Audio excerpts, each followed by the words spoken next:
did you not catch that? Caught that. Wait, I don't need to catch anything. I'm the boss. You're the host. Are you not going to our thing? Wait, you have.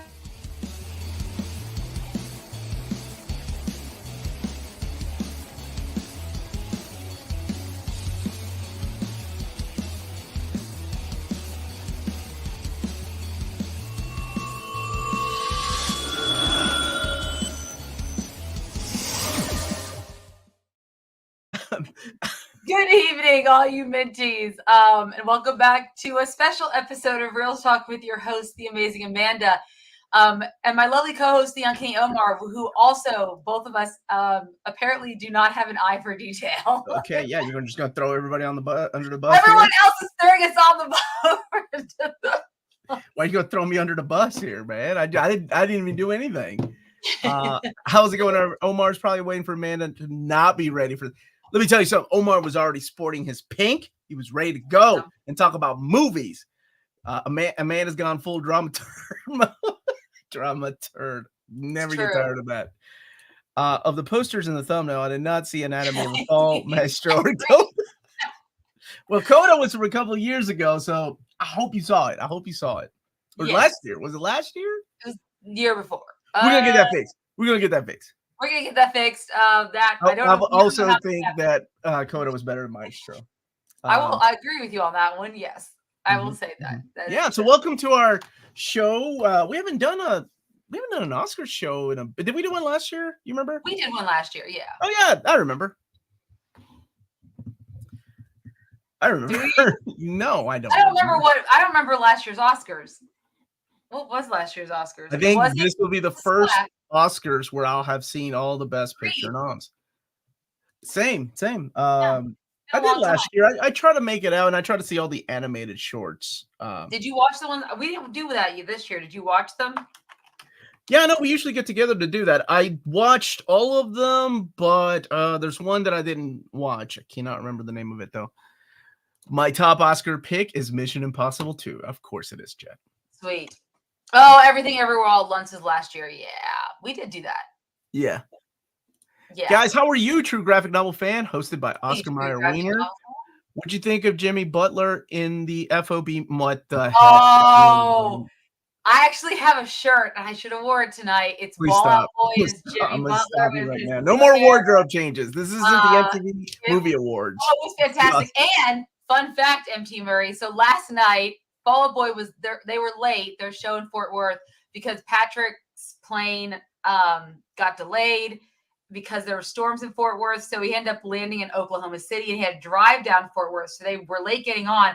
And meanwhile, Pete Wentz was at a Miami Heat game, I guess, in Texas, like just hanging out with Jimmy Butler because he's emo now, and he's a Fall Out Boy fan, guys. So there we go. Who? Dude, we just lost like half the audience because you're going on about. God, you're right. No, they're like, I don't. Jimmy Buffett is a fan of Fall Out Boy. That's what you just. Jimmy Buffett passed away, didn't he? The Cheeseburger in Paradise. I believe he did. Yes, he did. Yes, he did. Show off your new nose piercing.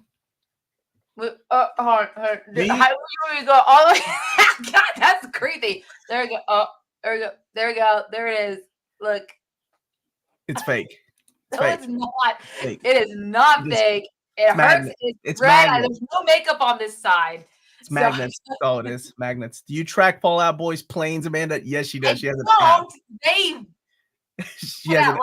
Anyway. Hey, Matt, how you doing, buddy? And Elon, I saw your message earlier. Thank you so much. My daughters, that's what they were doing. They were bringing down packages for tomorrow's show. I hadn't gone to the post office in a couple of weeks, and wow.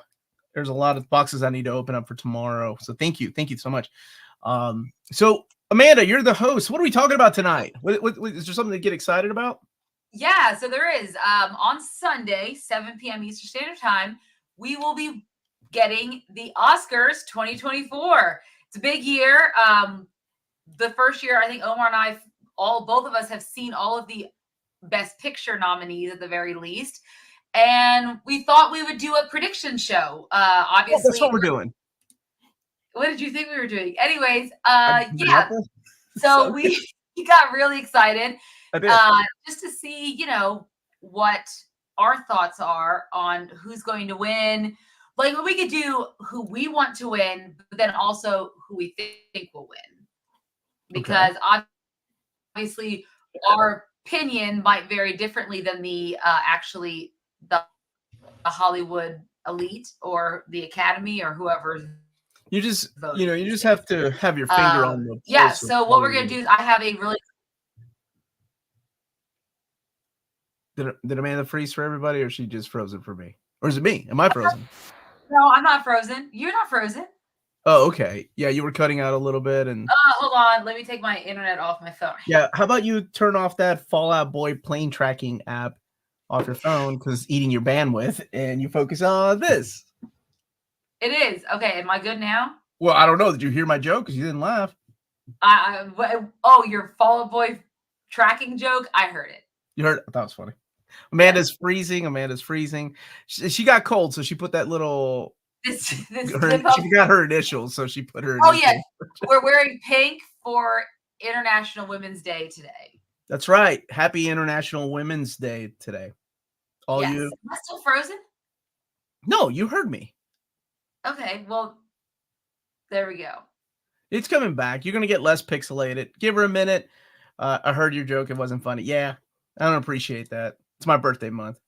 How dare she? Oh, every joke so every joke is funny that Omar does in March and just in March. Period. You could have ended it at every joke is funny that Omar does.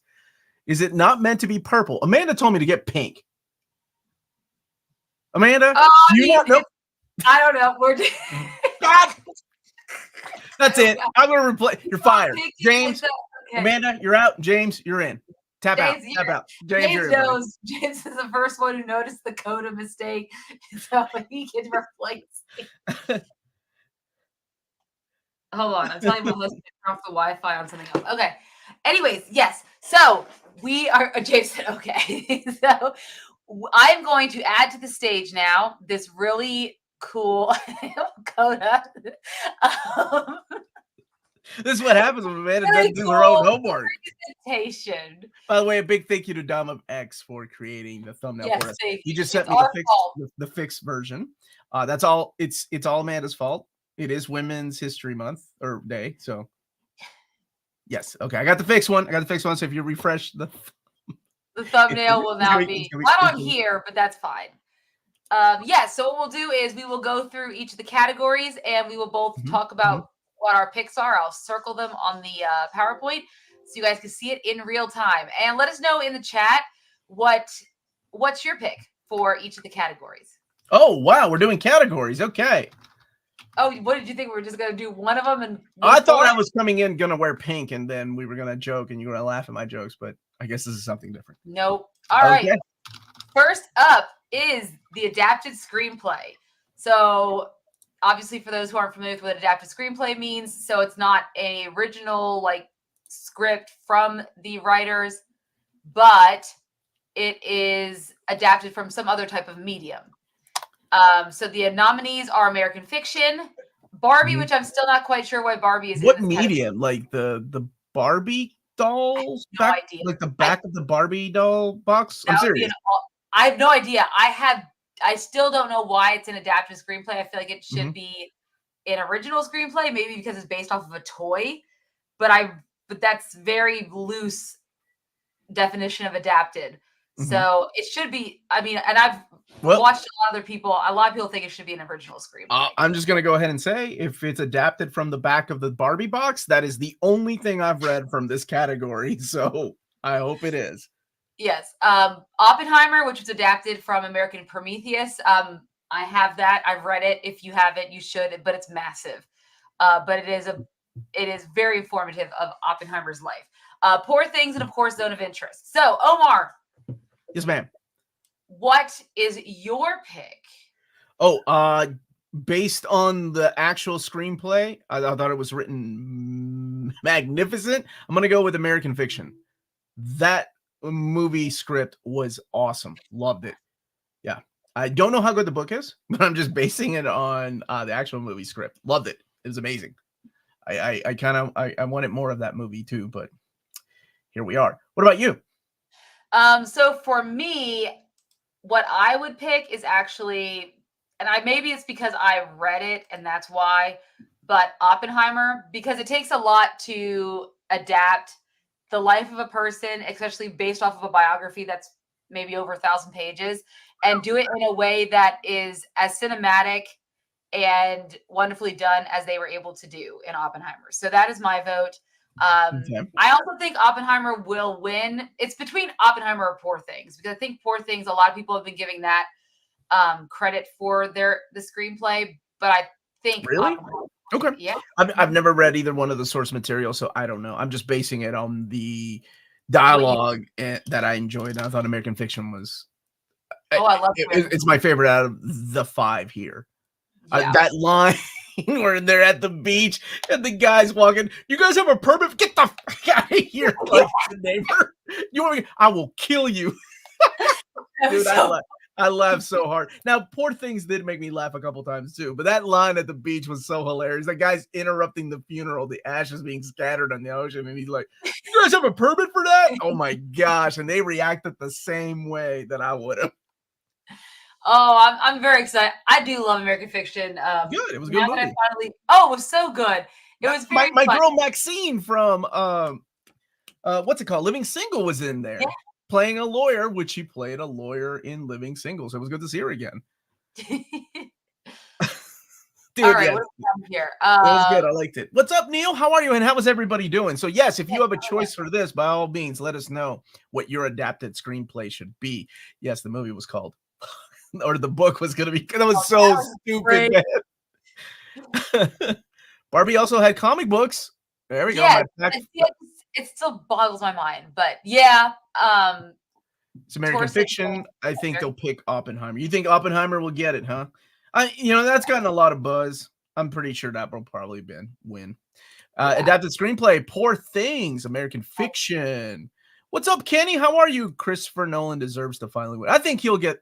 Honestly, I think he'll get the. I think he'll get. Are we covering best foreign language films tonight? Have I watched it? I watched a couple. I don't know if I've watched them all. I mean, we're still gonna talk about it, whether or not. Okay, yeah, let's do it. Let's do it. We have them all, so yes, Alon will be talking about those. What's the next category? Well, obviously, once we do adapted, we've got to go for original screenplay. Oh, okay. So these are. Oh, I got this one. Yeah, we have Anatomy of a Fall, which I actually just finished watching today. Man, oh man. I'm curious what you thought. Torsten didn't like it. I actually dug it. Oh, Anatomy of a Fall? I liked how it is. By the way, we might be talking spoilers for some of these movies, so keep that in mind. I'll try not to. But sometimes it's really hard when you're talking about certain scenes and stuff. But we are talking about an original screenplay. Holdovers, Maestro, May, December. That's one I haven't seen that one. No, that's the Natalie Portman, Julianne Moore one. I haven't seen it. Okay. And Past Lives was so good too. Ooh, this one's hard because Past Lives had a lot of good lines in it. It did. Oh man.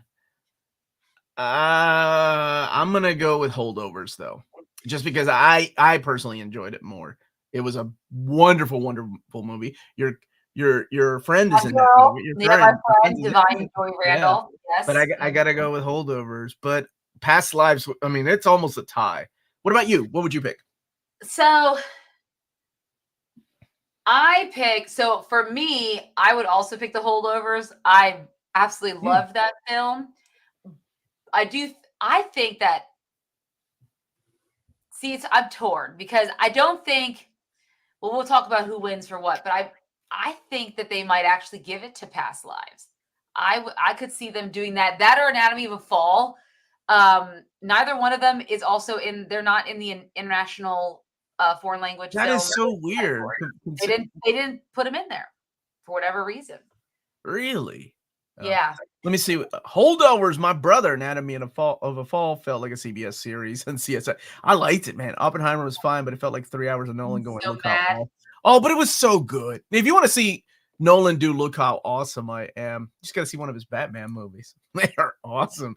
Past Lives was very sad. It hurt it hurt me too, because how powerful and how good and how wonderfully acted was that ending when he's at the Uber and you're like, this is it, man. And he looks back. And then he says the same thing. And the shot is like shot for shot when he was a kid and she was a kid. Oh, beautiful, beautiful, beautiful movie. Maestro is my pick for original screenplay. I really don't want Bradley Cooper to win because of how much of it. Well, he was good at being a craphead, right? Barbie should have been up for original screenplay. It was better than all. Well, it's up for adapted screenplay apparently. But you're right. I don't understand still the purpose. I watched it on video on demand. Is that still a Same. thing? Amazon, Anatomy of a Fall. It has the most annoying freaking version of 50 Cent song, though. Oh my God, the Marava. Like, I was so done. That was getting on my nerves. Yeah, I can see why she would get mad about that. Bothering and her. Kill her husband and kill her husband. I don't think she killed her. Okay, well, we can argue about what actually happened. Okay, man, we can argue about that. Past Lives had a lot of parts in English. That it did because some of it took place in New York. Yeah, I mean, she had an American husband, right? I mean, and that actor. What has he been in before? The actor who played her husband. Oh yeah, he's been in a few things, and it's probably something that you and I have reviewed. Let me look it up really quick because I remember him, and I was like, oh, this looks like something that I've reviewed recently. But that girl, Greta Lee, oh my gosh, she is stunning. Like I didn't know it was the same girl that was in the morning show, and the haircut they give her in the morning show is so ridiculous. And sort of the outfits that she wears. I didn't realize how pretty she was. Like, she is a beautiful, stunning lady. The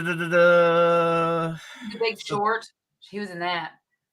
This guy has been in The Mistress, Called Jane. Many Saints of Newark's where I know him from. He plays like he plays a young Silvio. I don't know where you know him from. Oh, he was in the Umbrella Academy. He was the guy that Anya, right?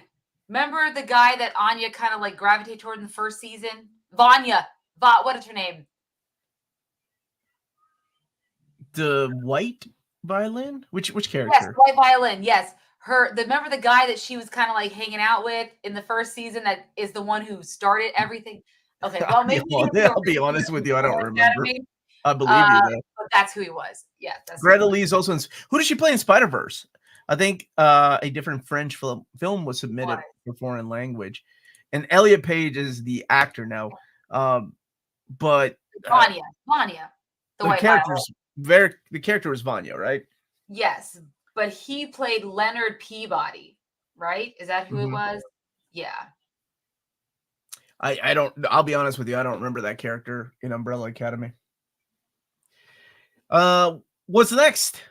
What's next? All right. So the next one we have is original score. This is an interesting one because John Williams is in here. And I think they just have to always give him a nomination because he's John Williams. Because it's not Goranson. You know, Poor Things was a little too whimsical for me. So it kind of got on my nerves after a while. That score. The score by Robbie Robertson and Killers of the Flower Moon was powerful, though. Yeah. During those, I thought it was a good mix. John Williams has won enough. I love his stuff. Indiana Jones, did it have a score? I don't know. You know how Indiana Jones has Indy has a theme in each one of them? Yes. I can tell you the theme of the first three and how it's mixed. I cannot tell you the theme of the Shia LaBeouf Swings and Monkeys or the dial of this crap movie. I can't tell you what the indie score sounds like in those. So my vote's gonna go either Robbie Robertson or Ludwig Göransson, but I'm gonna go with Oppenheimer. Ludwig Göransson. That score was powerful. Yeah, that's who I'm going with too. Because when I think about the movie and all these films, because I've seen all these films, even Indiana Jones, unfortunately, and Oppenheimer's music stands out the most for me. I mean, yeah, I feel like Poor Things stands out because it's got that one note that would play from time to time. Yeah, it's a little too goofy for me. It tries to be like a little bit like Danny Elfman type of whimsical, but it's not quite there. I think Ludwig Göransson. Close second though is that Robbie Robertson score. Yes, Ludwig. That was a good one. Oppenheimer's going. Spider-Verse should have been nominated. Spider-Verse is nominated for animated though, right? Yes, feature. Yeah, it's for animated for feature film. Yeah. Yeah, I mean, it's not Flash, but Okay, it's Flash what isn't is even it? animated, so I don't even know why you would compare it to that at The all. Microwave Babies didn't make it into the Oscars? What? So Matt, so it's funny when you talk about like John Williams has 54 nominations. That reminds me of Diane Warren, who's also up for Best Original Song. He I feel hasn't like won one? no. Oh, Um, okay. No, well, how many has he won, though? I know he's won some. he has, but he doesn't need another nomination. It's like, why is Meryl Streep need another nomination? She has been nominated so many times. He ain't even going to show up. John Williams, I'm going to be in bed. Y'all have fun. Spielberg, you ain't going to be there either. Yeah. All right. So so now we're going to switch it up. We're going to go to some of the other categories that we all just kind of get through. And that is like what? A live action short film. I don't know. I haven't seen any of these. I'll be dead honest. I've not seen any of these. Wes Anderson makes short film. I'm sure that's going to get a bunch of hype. So my vote is for Invincible, just because I like the comic and the animated show. I have no idea what Invincible even is. I haven't seen any of these. If you all have, what would you all vote for? What would you pick? What's your vote for? I love my vote is for Wes Anderson, actually. So I believe you can actually watch The Wonderful Story of Henry Sugar on Netflix, I want to say. Okay.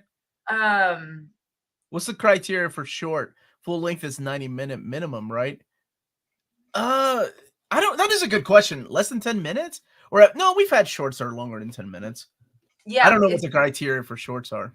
The Wonderful Story of Henry Sugar is a 40-minute movie, and it is on Netflix if you do want to watch it.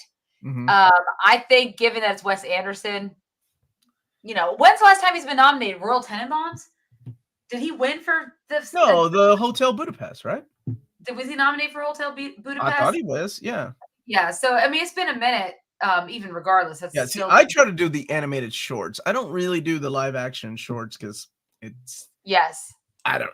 Yeah. I'm sure they're great. I've seen a couple of them. What was the one? Oh, my God. What was the heartbreaking one about the daughter going to school and there's a school shooting? Oh, man, it was awful. Like, it was just... It was a good short, but it was just a sad plot. It looks like you can watch the Invincible short film as well. It's got Mark Grayson in it? Flying around with Omni-Man? No, it does not. It's not going to be what you think it is. What I think it is. Okay. You don't know that. Could be Marky Mark playing football. It's about a young boy who's incarcerated at a youth detention center and what happens when he can spend the weekend with his family. Anderson's Isle of Dogs was up for 2 Oscars in 2018 is where people are saying. Thank you all. Doll and Always an Instigator and James. Isles of the Dogs. Wonderful. All right, cool. Let's move on to something we have seen. Okay. How about animated short? Okay. This is actually one that I've seen all but Pachyderm. I haven't seen that one. Yeah. 95 Senses, Our Uniform, inspired by the music of Jan and Yoko, which is that I saw that one actually just last week. I saw that one too. I saw Letter to a Pig. I did not see the others, but I did see Letter to a Pig and The War is Over. Honestly, I think I'm just going with my favorite one has to be Letter to a Pig. I like that one. Letter to a Pig.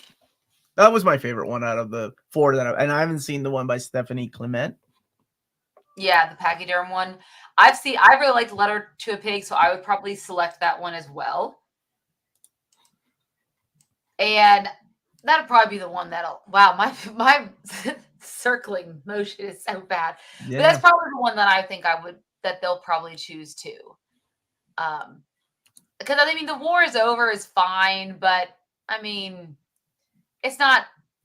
It's just to the song, right? Like this Yoko screaming well. This one,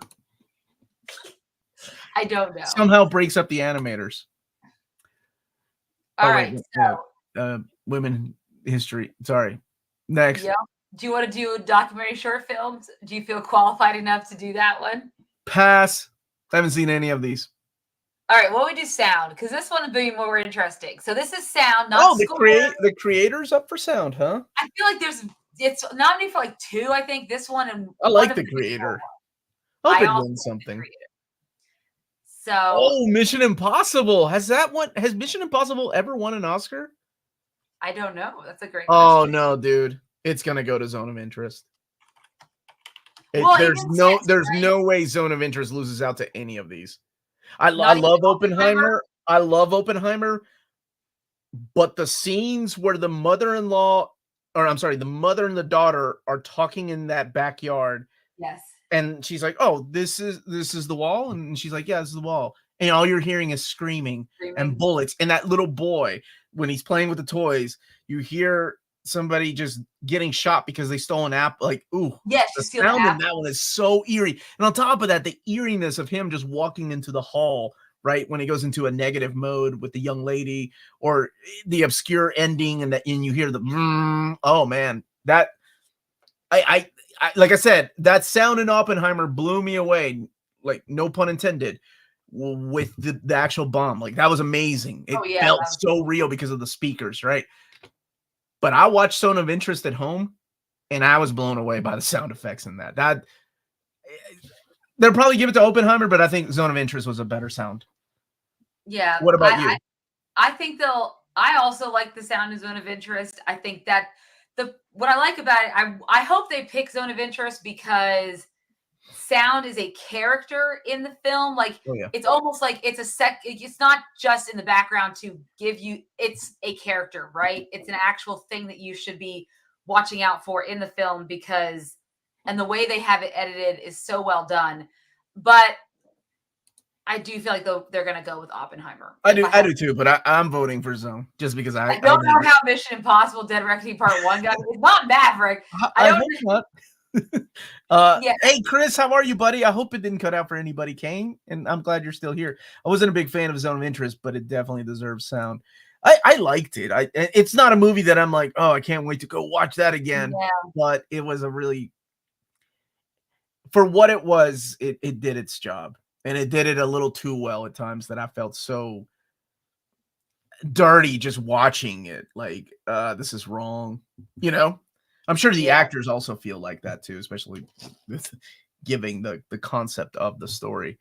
The sound for Maestro is just a bunch of extras asking to sit down. No. I don't. Were you not a fan of Maestro? That was my least favorite movie out of the 10 this year. I did not like that movie. He just wants an Oscar so bad, guys. Just someone give Bradley Cooper an Oscar. He didn't get it for that one music movie that he did with Lady Gaga. Oh yeah, he did. She got one. She got it, right? But did he? No, he did not. He really wants one though. All right. How about film editing? So Omar, tell us a little bit about film editing. So obviously there's visual effects categories, there's cinematography, production design. So what exactly? I'm going to tell you about film editing. So what are we looking for here? I was doing that while I was waiting for you to come back. Film editing is a skill, and it can be jarring if it's done wrong, but it can definitely carry a scene. Sometimes you have a really good editor, it could save you. Lots of directors thank their editors for a reason, right? Making the right choices as to what to cut, when to cut, and what to leave in. So for me, as far as the film editing here, out of the choices, I actually, this is going to sound weird. Scorsese's a master. I love everything he does. And he always works, or he's worked with Thelma for a long time now. But I feel like Anatomy of a Fall had a very unique edit that it stands out. I know it's weird over Oppenheimer and Poor Things and Holdovers. I feel like Anatomy had such a unique cut to the way that the story is told. Yeah, I agree. Sometimes you feel like, is the scene still going, or is this a different scene? And sometimes it's like, is this a different day, or is it how much time has gone by? And I think it's important to that story because, if you remember how it ends, it kind of leaves it a little bit open-ended, especially with the boy telling the story and the way Yeah. it's cut with the dog and her Oh, laying there. I that to me is like the definition of like really good editing, unique editing. I like that. yeah. Um, I'm pretty sure Oppenheimer's gonna take this one too, probably, because it does have some really good tight edits. Uh, Does. poor things did too. I'll be honest.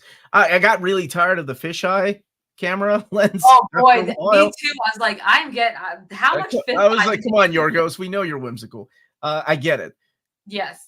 I mean, yeah. No, I would vote for Oppenheimer. I mean, I think the Anatomy of a Fall editing is wonderful, but I really do enjoy because you have like you have the several different time periods. Not even like it's just before the bomb and then the black and white, but we also have that in between, like after that Oh, the period, color in like black and white, yeah. yeah, you have like between the fact of like what's going on once Robert Downey Jr.'s character and Oppenheimer are actually interacting together. There's all these different, and the way they cut it all together seems so seamless that it just helped tell the story better. So I would have to say, for me, Oppenheimer.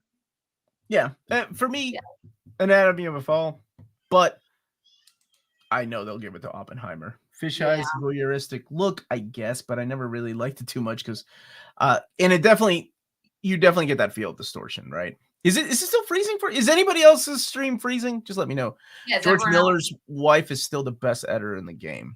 There's a few editors that I really enjoy. It's either my internet or stupid. Why are ads playing? Ads shouldn't be playing through the stream. God bless YouTube. Sorry about that. Little open-ended. There was no substance to Are you anything talking in about that Anatomy movie. of a Fall? Thorsten does not like Anatomy of a Fall. I liked it. Man. Wow. I thought it was good. I liked it a lot, dude. That how much did you hate that lawyer? Oh, I hated the lawyer so much. I Like that's hate how good of an actor that dude was. I was like, I wanted so to much. I'm strangle like, that you're an guy. arrogant asshole. And I was like, there's so many times in Anatomy of a Fall I felt like they were leading the witness. Like they were trying to create like it just I yeah. learned so much about the judicial system of France France. through that movie. Like I didn't know about any of these things. And Ashley. Yeah. Saul. I see what you did there. All right. So All let's right. go to the next one. What do we got? More cinematography. Oh. Oh, Ooh. definitely not Maestro. For me, Oh, so I like the cinematography maestro. That wasn't my issue with that. But go ahead. What is it that you didn't like? no, if I had to say like for cinematography, the one I would choose, for me it's a toss up between Oppenheimer and Poor Things. I really like Mm, I Poor think I could Things? Mhm. yeah, I really liked the cinematography and Poor Things, but I think Oppenheimer will win. I don't know what El Conde is. Do you know what Same. that? I haven't seen that one. That one I can't think Dang it. So okay. Killers had some good cinematography. Poor Things, the opening shot. Oh, when he goes from black and white to color. yes. But I honestly, I hate it. I wasn't a fan of Maestro, but I think it had better cinematography in my eyes. I'm also, Even more than Oppenheimer?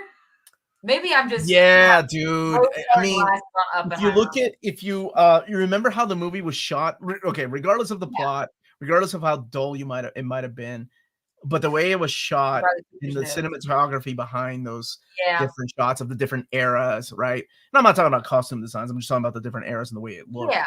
Uh, yeah, I didn't like the movie like at all. I don't. It's one that I'm probably never gonna see again. But I did. I have to, give credit where credit is due. Probably up there with Poor Things and Oppenheimer. Out of Look, those, yeah. Torsten saying what Poor do you think? Things. Who do you think is gonna win? Oh, I think Oppenheimer. Oppenheimer. I Really really, over yeah, Poor Things? Hmm. I don't know. So my theory is on a lot of these categories, it's between Oppenheimer and Poor Things. I think they're going to either take one or the other, and that's how I Like, think it's going to be. Poor Things is such a weird Oscar So movie. it's definitely not Like, normal. like I I don't understand what it's doing up in the Oscars, honestly. No, I mean I can see why it was nominated for Really? Oscar. Oh Okay. yeah, it's one of those. So the Oscars always has that one strange movie that doesn't make sense. That is this movie. I think that to me, Yeah, that's but what I mean, his other movies are like that, but they at least make sense. This one is like, this is weird for the sake of being weird. Here's the plot no. to Frankenhooker, but we're gonna make it artsy. Yeah, I wasn't the biggest fan of this one. It did make me laugh, and I appreciated a lot of the shots. And she was great in it, and so was Mark Ruffalo.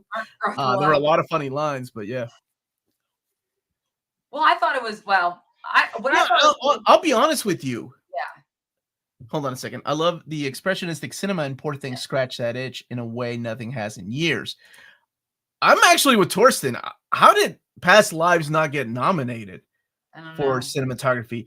Because there were It some makes, beautiful shots in that movie. it makes me wonder what El Conde is. Yeah, um, it's a vampire movie in the sense of that Only Lovers Left Alive was, but at least it's not done by the world's most boring filmmaker. I haven't seen it. Yeah, I'm honestly surprised that Past Lives didn't make it in this category. It's not weird, you just don't get the creative genius. It is. You sound like my brother. He loved that movie, and I was like, yeah, I think it's like my 6th favorite movie out of the 10 this year. I would put that What? as number 6. Poor Oh, Things? dang. Oh yeah, I loved Poor Things. Nah, it I wasn't. absolutely I like Lobster more, or yeah, like that movie. I actually dig more. It's artsy and it was the right balance. I thought had interesting themes about women's sexuality and how others view no, it. that's what I was gravitating Hmm. towards Shonda Suk, and also just like human beings and how we interact with each other and how we relate to one another. And I mean, it was fascinating to see how Oh, I she got that out of Past Lives. You got that out of Poor Things.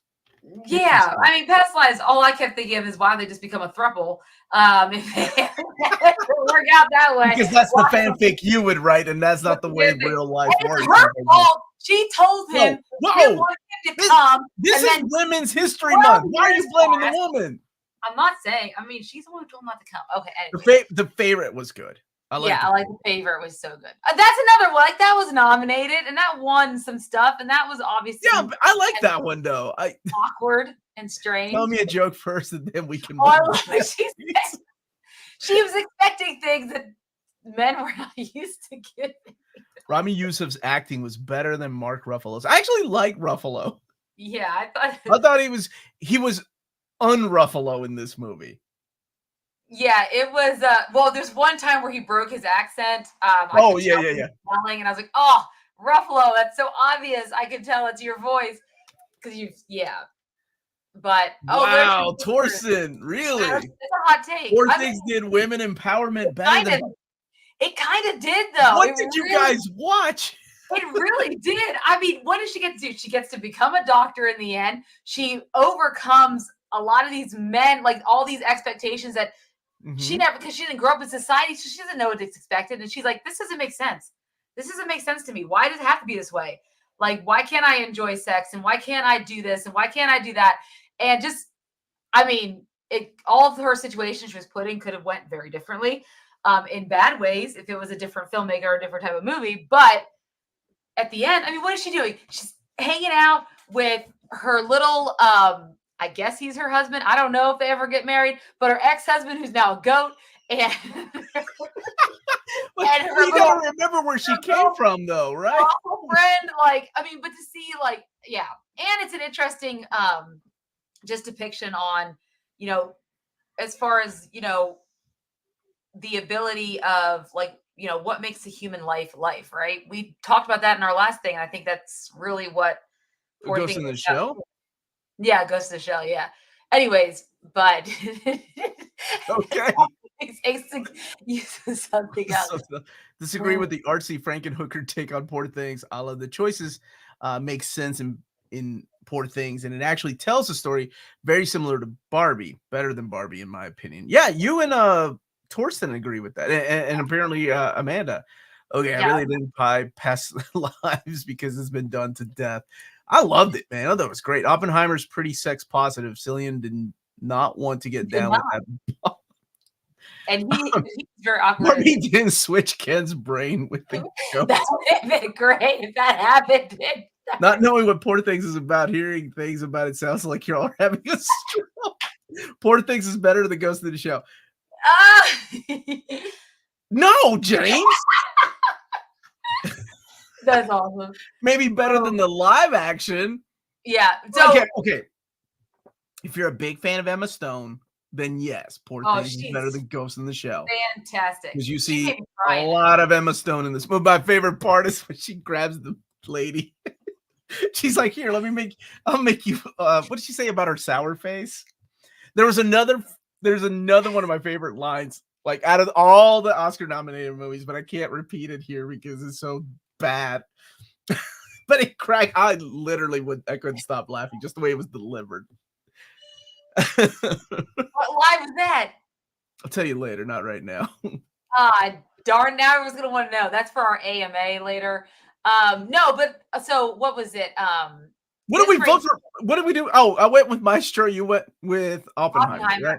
So so the idea of past lives has kind of been done to death. Like I think of there was a movie that came out years ago based off a book called One Day, and it was about Anne Hathaway and with a bad British accent. I like that movie. Yes, and they kept like finding each other, but never kind of connecting. Like it just there's been iterations of that. Yes, done to death. They did it in a very beautiful way in past lives, but yes, it is a concept you have seen a lot, especially in like. Well, I had never heard of that. Like Immune. That the Korean version of it. I've never heard of it, so it was really cool to learn about it. No, there's no AMA today. I was just saying, like, when you want to hear it, it'll be in an AMA. Make sure to remember to ask Omar what that funny quote is that he can't repeat on air. It made me laugh my ass off. Having Poor Things and the Curse released so closely had me pretty confused about what I was watching and didn't really change by the end. All right, Amanda. You're good, brother. You're good. Spanish autocorrect. I got you, man. I got you, Rodrigo. So our next category, makeup and hairstyling. Do we give it to Maestro for the nose? It wasn't real. Makeup and hairstyling. Poor Things. Yeah, I was gonna say Poor Things. Yes. The hairstyle. Poor Things. I loved her makeup. Not just her, but like everybody in the movie. The hairstyles were ridiculous. Yeah. Wow, Society of the Snow is good too, though. I mean, if you're talking about makeup when they have like slashes on their faces, and they look like their lips are like frostbitten, that's good. But yeah, I don't know if it'll get it. I like Society of the Snow. I like that a lot. I don't know. I haven't seen Golda, so. Willem Dafoe's looking Poor Things. That freaked me out. I was like, he looks like Willem Dafoe. But what? Poor Things for me. That gets my vote.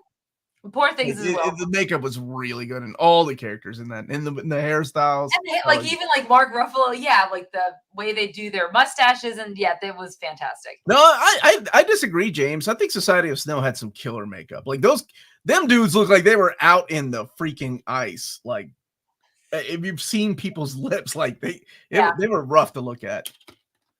Always a skater. Bradley Cooper's really dedicated to that role. He would have made the nose burn. Who was it? Oh, it was Jim Carrey. Remember when he did Dumb and Dumber? He actually chipped his tooth to be in character. Like he was like, "That's awful." That's great.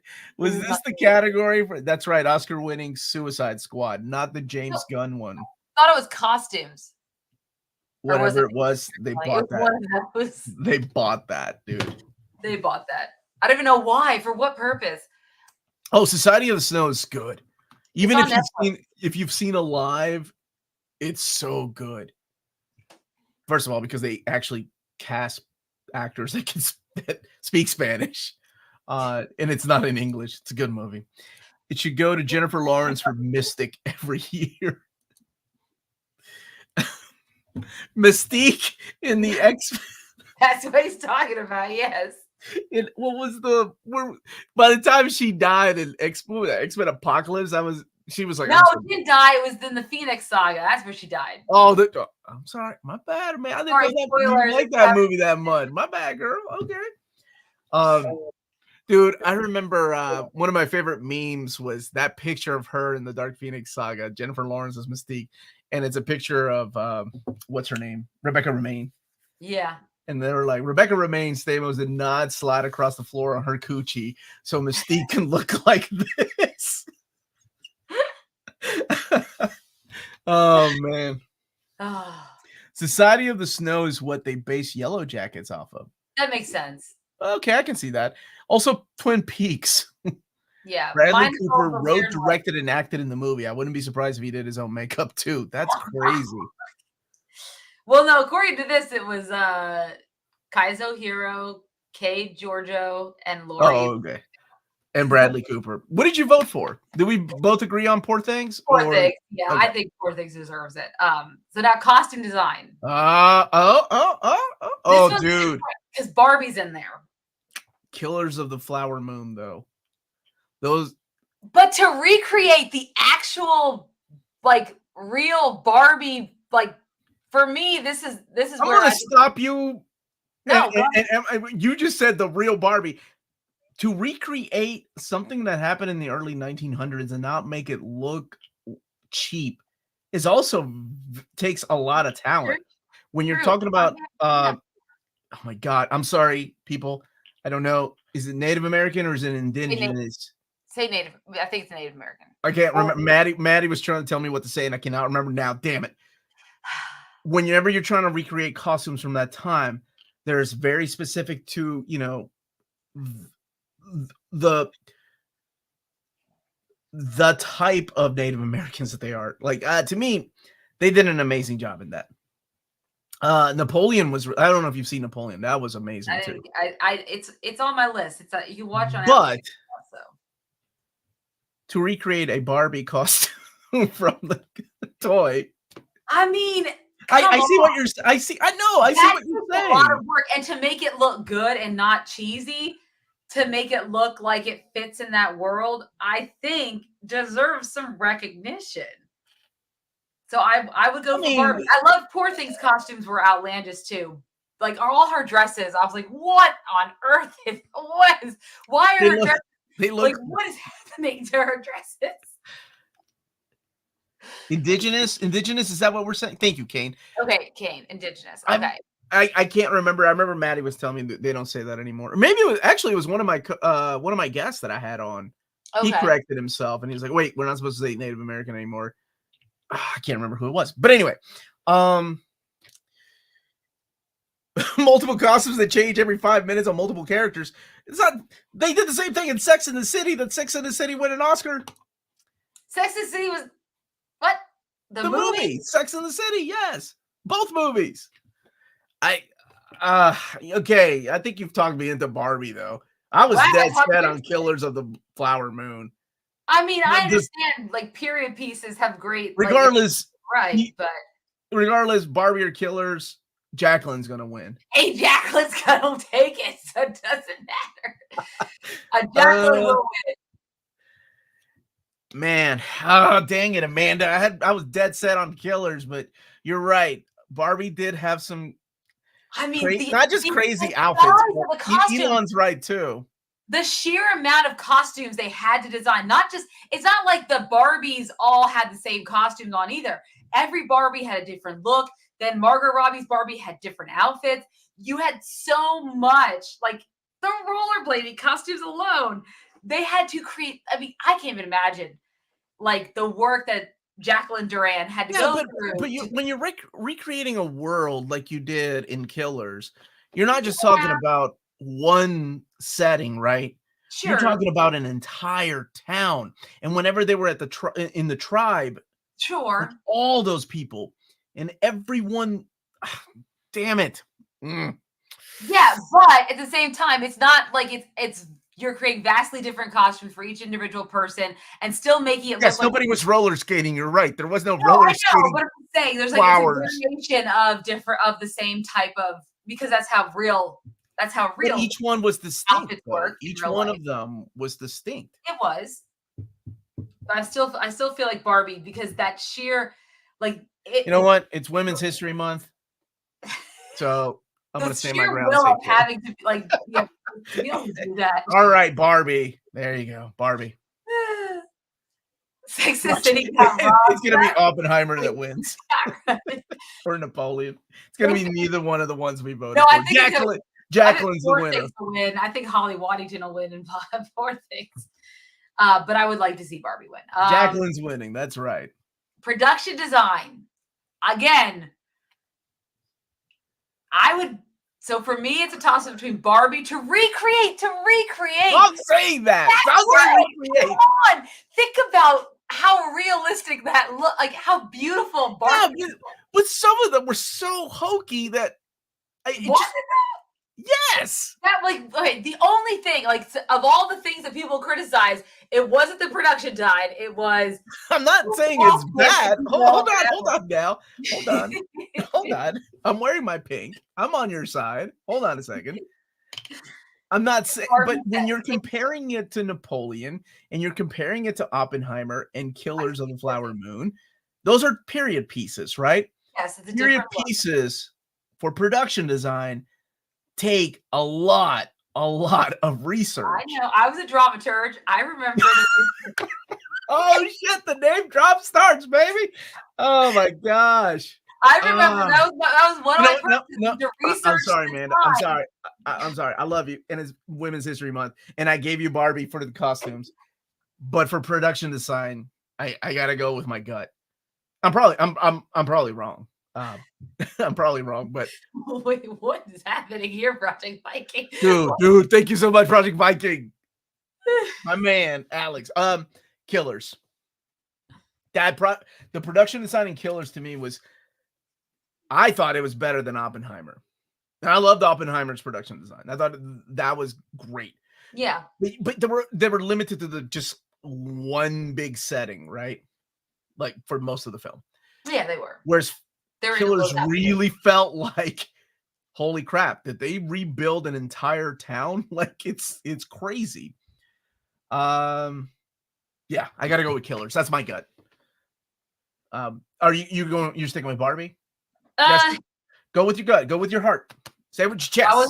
I wasn't gonna go with Killers. I was either gonna go with Poor Things, or Barbie, because Poor Things created such a whimsical world in its production design, and it was so distinct and different that I almost want to give it to Poor Things over Barbie. But I do love Barbie's production design. But I think I'll give this one to Poor Things.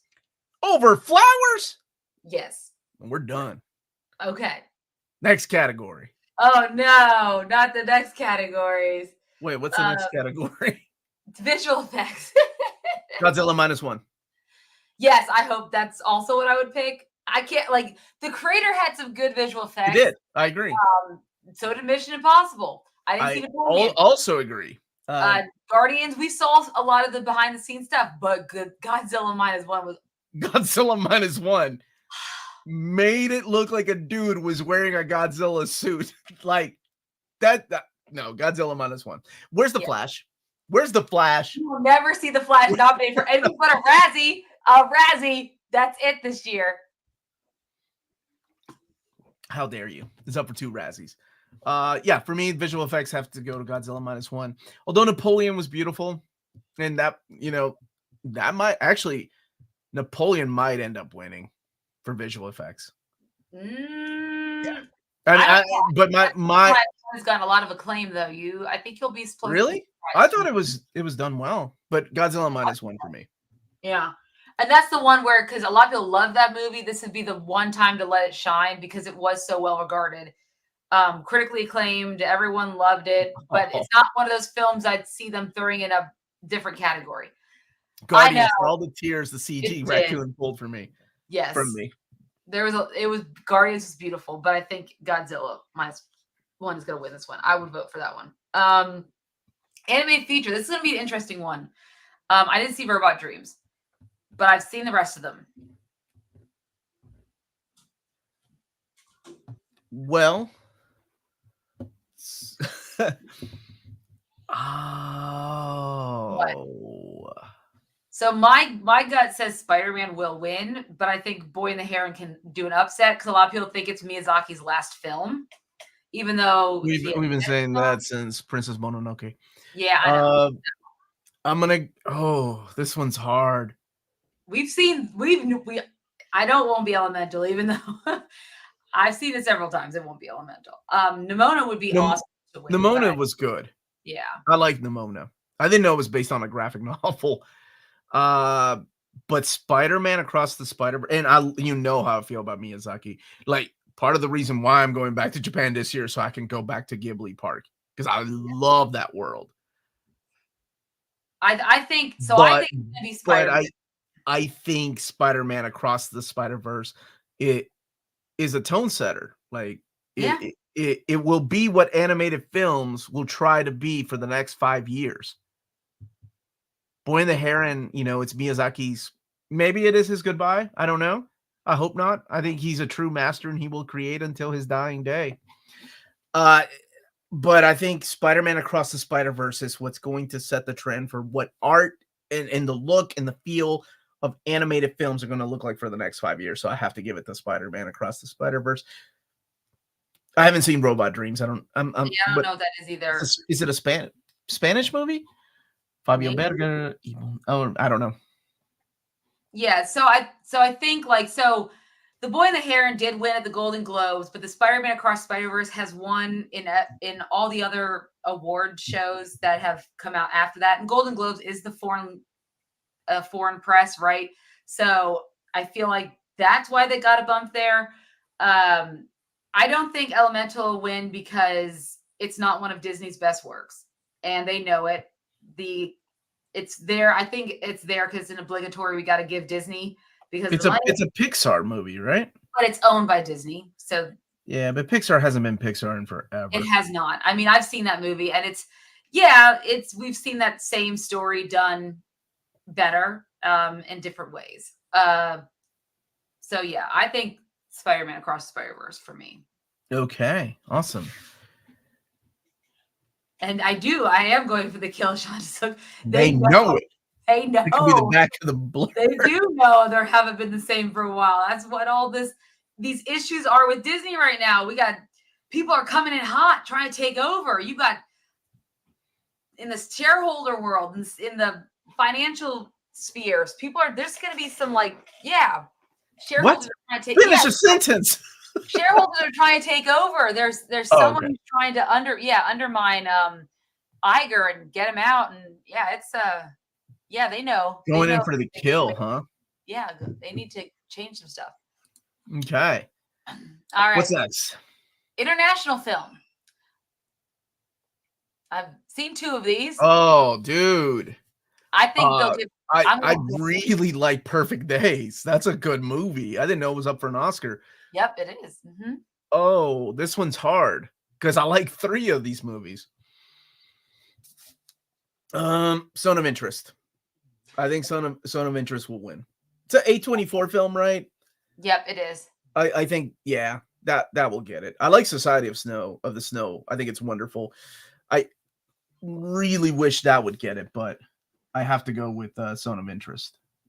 You know what's really interesting about Zone of Interest? Because it's from the UK, which for some reason I didn't think it was from the UK, but UK's never won an international feature film. Really? Yeah, so that'll be interesting.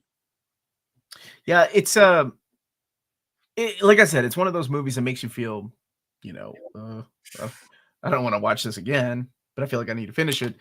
I enjoyed Society of the Snow more. That one's also a rough watch. I mean, it's not easy to watch somebody eat their friend, right? Never easy. And it's a lot more detailed in the way they eat than Alive. Alive is like they were eating beef jerky. These dudes look like they were for real eating people. Bones are scattered everywhere.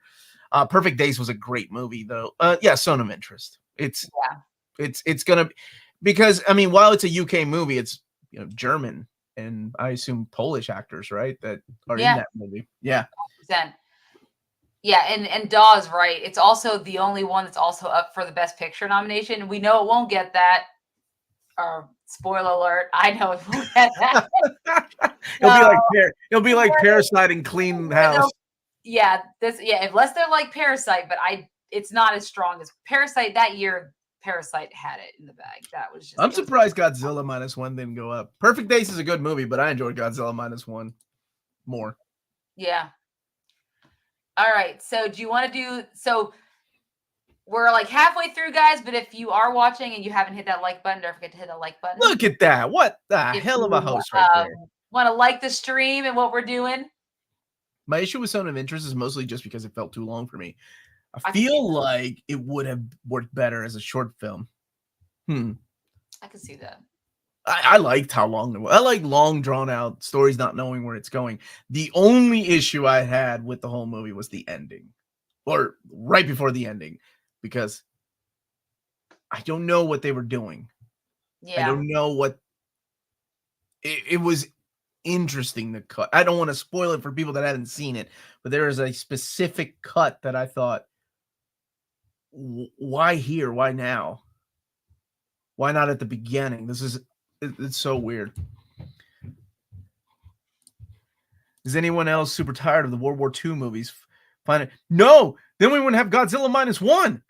Yeah, Godzilla -1 was a World War II movie. It was fantastic. What? The ending was so... Oh, I love the ending, but I'm just saying that was a weird cut I didn't see coming. Yeah. Okay, I don't want to spoil what happens. But all right, do you want to do documentary feature? Have you seen any of these? I saw To Kill a Tiger. I've seen 20 Days in Maripol, so which that's is about Ukraine. So I was gonna go with that just because well, I'm gonna go with To Kill a Tiger because that's the only one I saw. There we go. Next. All right. So now now we're getting to the more interesting. Not that the other categories were not interesting, but one of my favorites, because it always gets a winner. That's always great. Original. Oh, The Fire Inside is up for an Oscar. I know, for Flamin' the Cheetos movie. Because we always give Diane Warren a Oscar nomination. That woman's been around forever. She always deserves one, even if she's not going to win. So yeah, we got 2 Barbie songs. What Was I Made For? I'm Just Ken. It Never Went Away. I never saw American Symphony, so I don't know. Yeah, I don't know what that song for My People from Killers of the Flower Moon, and A Fire Inside from Flamin' Hot. So what do you think? Yeah, I'm Just Ken. You think that's gonna win? That song is way too catchy. I know, it's so good, and he's gonna perform it at the Oscars this Sunday. Okay. What do you think is gonna win? So I think that What Was I Made For will win because it's the more serious song. Oh, the Billie Eilish song. Billie Eilish. Not that Mark Ronson. I mean, it'd be awesome if Mark Ronson won. Guys, Mark Ronson, if you are familiar, also wrote Uptown Funk. Uptown Funk You Up. No, keep going. No, you know what I mean. So no, I don't. This don't sound. That song. And it's a really well done song. It should win, but I feel like if you know Oscar voters, they'll vote for What Was I Made For. I don't know any of them. They'll vote for What Was I Made For, is what I'm thinking. Okay. Yeah. I'll take your word for it. It's the one that's won so far in all the other. Oh, and you got your finger on that Hollywood pulse. I've got my finger on the Hollywood pulse. I will never forget that quote. All right. What's next? Next is directing. Oh, hell. This is Christopher Nolan. Oppenheimer. Yeah. Final answer. That's gonna be unless they give it to Justine Charette for Anatomy of a Fall, the obligatory female, because they can't give 2 females a nomination, so Greta couldn't get in there. But no, I'm just basing it on the movie. No, the directing in that movie was amazing. Solid. It's Nolan has never won, I believe. So this is his opus, and he's won all the other like for me, I pick Oppenheimer or Christopher Nolan because he's won every other award show where they've had this as a category. He's already taken it for. I'll be honest, if Oppenheimer wasn't here, I'd Zone of Interest. That was directed perfectly. And then probably Anatomy of a Fall. And I love Scorsese. Yeah. But I think the directing was stronger in Oppenheimer and Zone. Yeah. Yeah. So that's Oppenheimer. Oppenheimer. Let's see what people are saying. Show me Oppenheimer. Show me Oppenheimer. Best director, Jonathan Glazer of Zone of Interest. Justin Triet for directing that dog. Snoop. Oh. That dog went to hug that woman at the end of the movie. No one wants Anatomy of a Fall to win. I think Oppenheimer will win 7 out of 8. Zone of Interest with the beginning, 4 minutes. Oh, dude, how weird! I thought I was like, "What's that? Is this a surprise?" I thought the same thing. I was like, "Wait, this is a bad download that I got." Damn. You know about you paid for that. Keep going. Oh, I mean, I rented it, obviously. Yeah, obviously. Yeah, Jet said Oppenheimer too. Oppenheimer. Yeah, I mean that's almost a save. Nolan deserves it. He's been around for a while. He's never won an Oscar for directing, right? No, he is not. So this would be a big win for him. All right. So now actress in a supporting role. Oh, your girl's in here. Yeah. I haven't seen The Color Purple. I'm gonna go. Foster's won twice. She is good at Naiad. I mean, I did watch that movie. Jodie Foster's good in everything. We talked about this on True Detective. Yeah, she's amazing. She's a fantastic actress. Honestly, it might be your friend.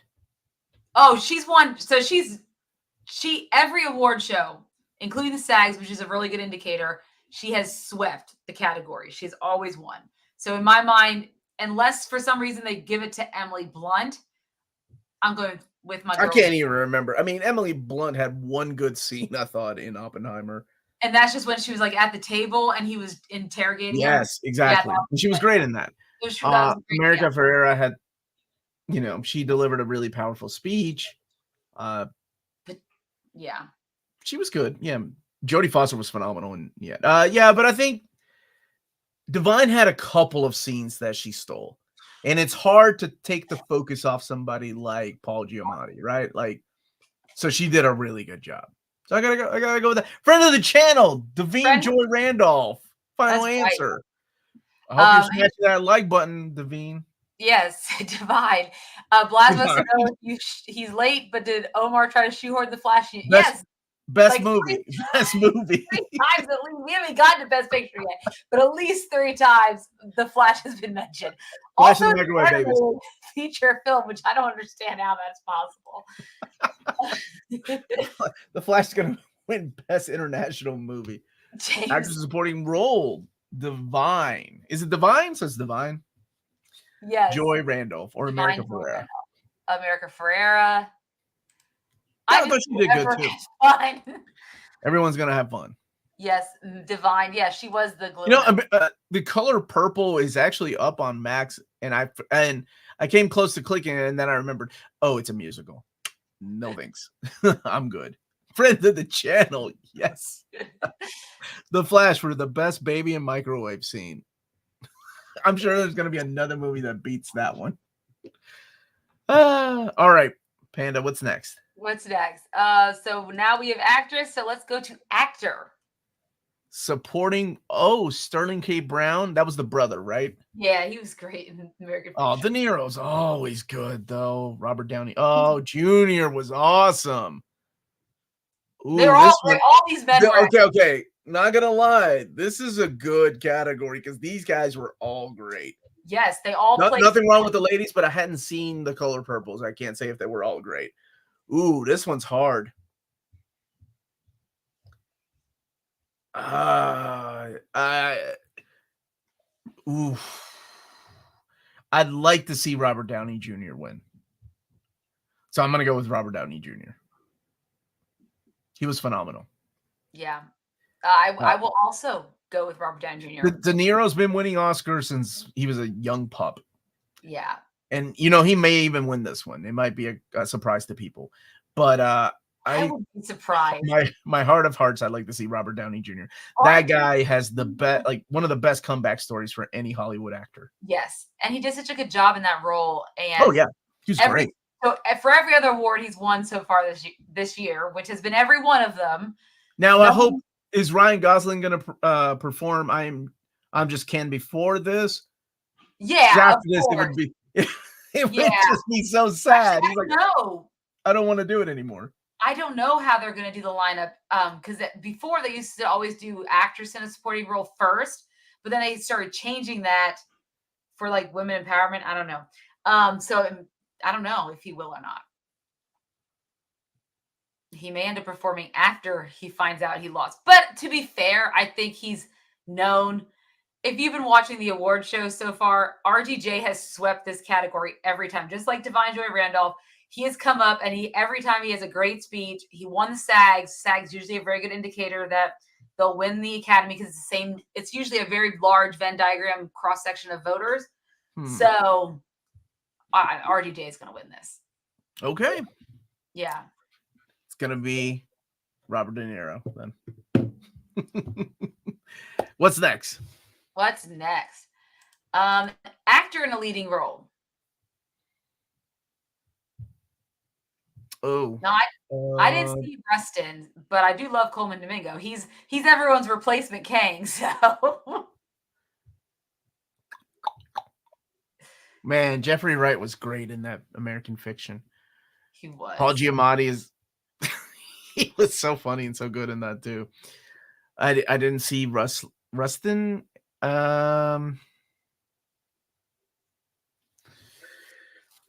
Ooh. Cillian Murphy was really good though. Yeah. And I'll be honest, I didn't like the movie, but Bradley Cooper was good as that character. He's a great actor, yeah. Yeah. I'd like to see Cillian Murphy win though. Honestly. He was really good. He was intense. Yep. Damn, this is hard because Giamatti, did he win for Sideways? But it was supporting actor, I believe, is what he won for. He was a supporting. But he's the main character in that movie. Sandman, maybe the guy from Wings, was the supporting character. I thought, or maybe he didn't win. Maybe he just won something else. Yeah, it's either between Giamatti or Cillian Murphy, and I love Jeffrey Wright in that character in American Fiction. Oh yeah. No, he did not get a nod. He got a nod for Cinderella Man. The boxing movie as a supporting? Yeah, as supporting actor, but it was not for Sideways. Oh, dude, I like this. Okay, then I'd like Paul Giamatti to win. It's time. He's been around for decades. For God's sakes, they made his skin blue in that Cody Banks movie, and he had to be blue for like a week. Cillian Murphy will probably end up getting it though. Yeah. Or is it Killian? It's Killian, right? Killian. Yeah, he's my pick. He's your pick? Yeah, I love because you're it really Elon, thank you for that, buddy. It hinged on who Oppenheimer was, like the actor. I think that really hinged on if the movie was going to be successful, and he just embodied that character. Yeah, I think it was. No, he was good. The other guy was nominated. Thomas Hayden Church was nominated for Best Supporting Actor for Thomas Hayden Church, and they didn't nominate Paul Giamatti. Oh man, that was a snub. Yeah, he was great. He made that movie, and it would be nice. And he didn't even get a nom for American Splendor. He was great in that. I know. Oh yeah, then it's time we give Paul Giamatti some credit then and give him an Oscar. Considering I like Cillian Murphy, but I'd like to see Paul Giamatti win. Yeah, because I mean that's what I think Alexander Payne said that he wrote Holdovers for, like with Paul Giamatti in mind. Yeah, because they had worked together too before. Yeah. So yeah. If I'll be honest, if I didn't know that he didn't, I just found out that he hadn't won anything, then my vote would have been for Killian. But since he hasn't won anything, then yeah, gotta go with Paul Giamatti. Yeah, he was really good in that film.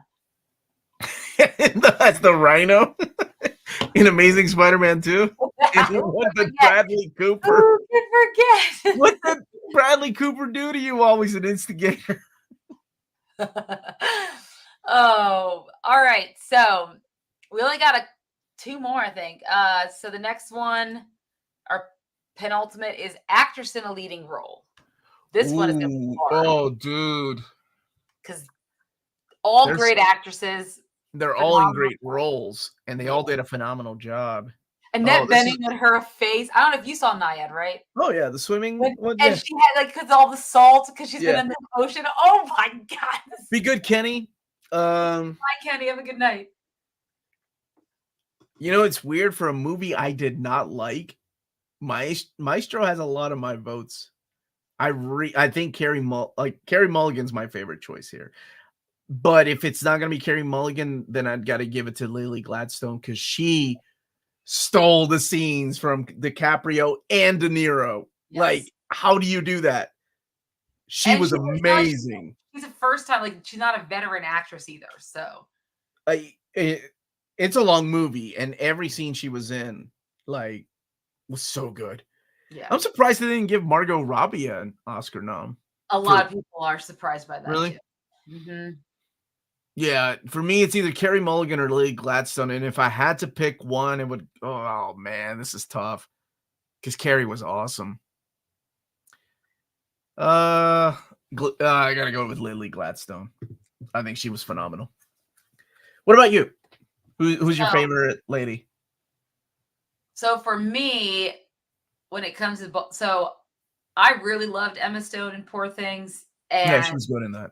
I Really think good. she did a really good job of the Tropic Thunder thing where you don't go full. She did a really good job. I texted my brother and I'm like, oh, so this is the loophole of how we go about casting someone for that type of role Yes. with brain surgery. Okay. Anyways, but honestly, Lily Well, Gladstone, you're right though. She could have gone completely silly with it that could have been role. awful. And there were some really silly moments with her character though. Oh yeah, 100%. Yeah, but she nailed it. So I did think she was gonna win. Because she's been winning, but I also think Okay. Lily Gladstone has a chance. I like Lily Gladstone. Again, you're right. Her and I told you, I remember when I first watched it, I said, oh, you're gonna, Lily Gladstone's amazing in this. She really is. She is such a powerful figure. And when she has to go up against, like you said, Leo and De Niro, and she's just everything Intense. In oh those yeah. scenes, she's intense and so good. Like there's that and they always show the clip of it in a lot of trailers or a lot of clips of him like hitting on her and she has like her cigarette and the way she just delivers that like she is it's so natural and beautiful and it just captivates you. So I would love to see Lily Gladstone win. There's a good chance she could. I think this is one. You This is think going to be one of you the think races. this is an Emma Stone thing? Like she's probably gonna get it. I don't know. I thought so, but Lily Gladstone won the SAG award, and that's Okay. yeah. So I don't know. I could see Lily winning this. Honestly, this was a hard one because every one of these ladies killed it. Yes, Sandra Sandra was amazing, and like how she was so broken in that, like the entire movie. Just Amber Heard.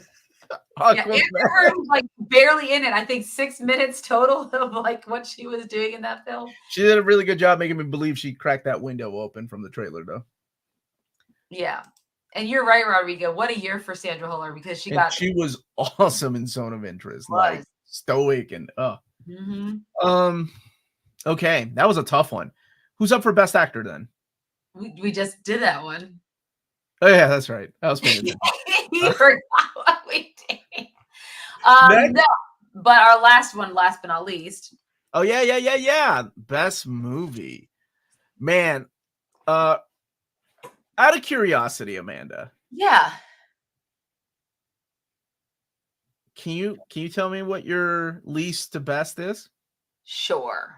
All right, let's do it. Okay. Bottom. We Okay. do it at the same time. Ready? Bottom. What's number 10 for you? Worst movie?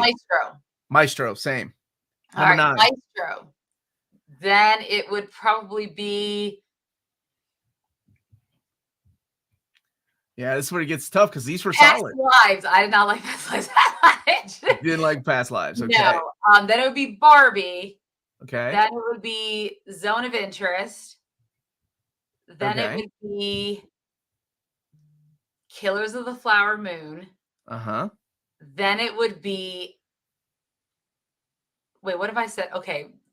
Which one did I say so far? We were supposed to do it at the same time, but that's okay. You keep going, damn it. Were we doing it at the same time? I was, but that's okay. Oh, damn it.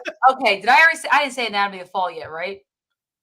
I do it again. Do it again.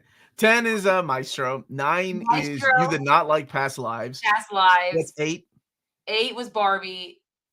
Then really? I'm surprised. Yes. Zone of Interest. 7 was Zone of Interest. Zone of Interest. And then Killers of the Flower Moon. Mm-hmm. And then as we're going down, I would give it to Anatomy of a Fall,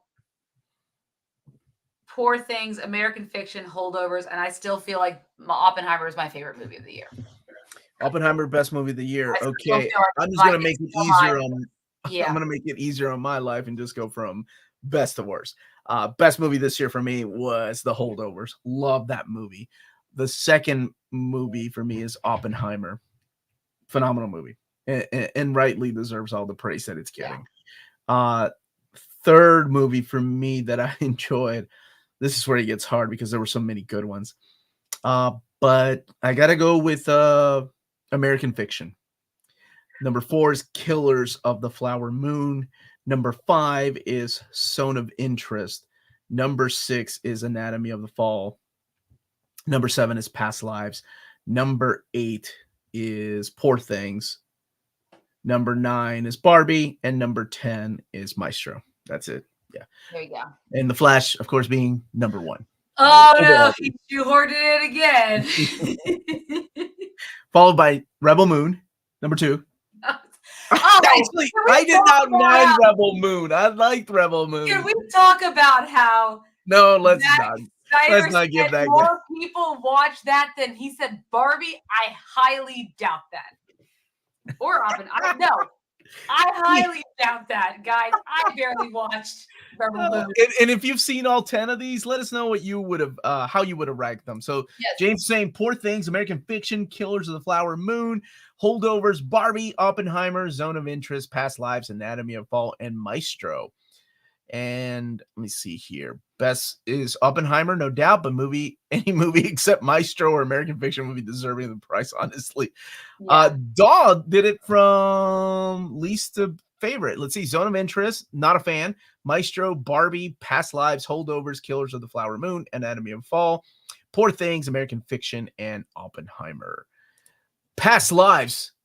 Dude, Torsten, I liked it too, buddy.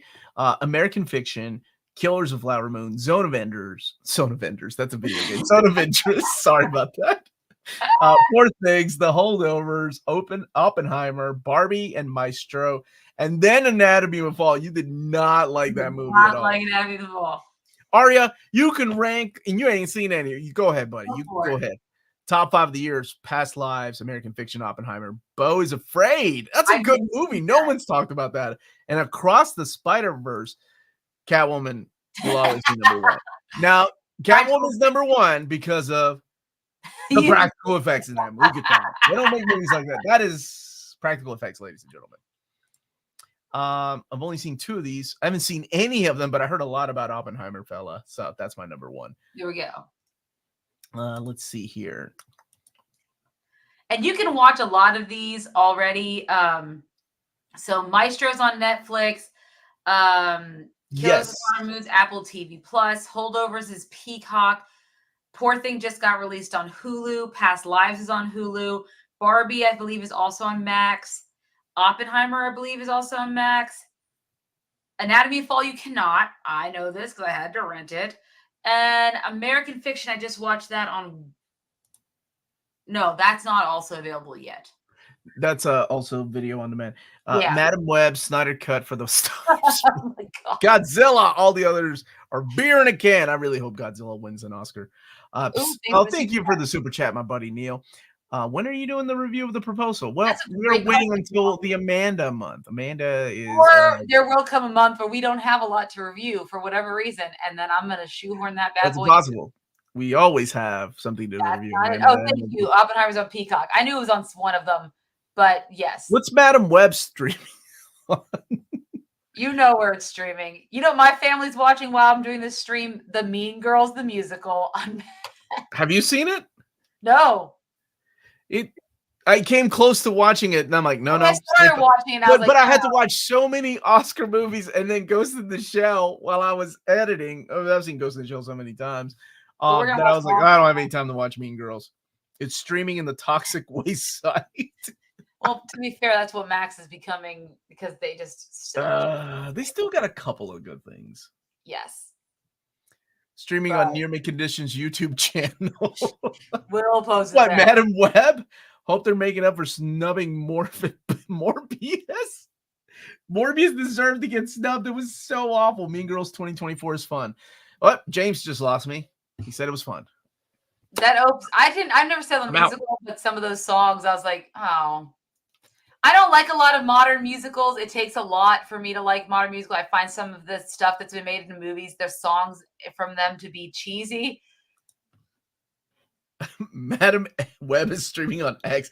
I like this for Omar's birthday month. Well, next Wednesday is going to be a horror movie.